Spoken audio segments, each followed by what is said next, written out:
I want you to change the way that you see yourself as a believer. Instead of seeing yourself as a local believer, you have to start seeing yourself as a global believer.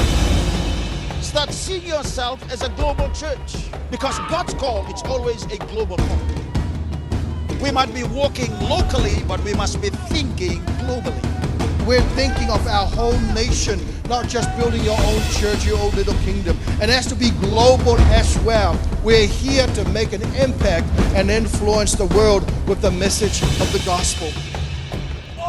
See, we worship through music. There's nothing wrong with that. And when we worship tonight, all these young people came up here. Let me say this. Missions is born out of worship. You can't worship and not do missions. And many of us will dance before the Lord, but when God said, go to Africa, hang on a minute, I rebuke you, devil. See, the Great Commission is not an option.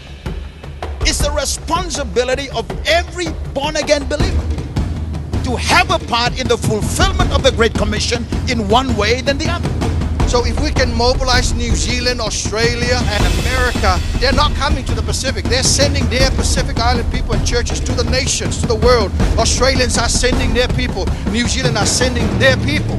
Now, what happens if all the other Pacific Islands get on board, catch the vision? The Tongans will start moving. The Fijians will start moving. The Cook Islands will start moving. And everybody in the Pacific will start mobilizing their own people to go to the nations. So we're coming out of the Pacific and we're going into the nations.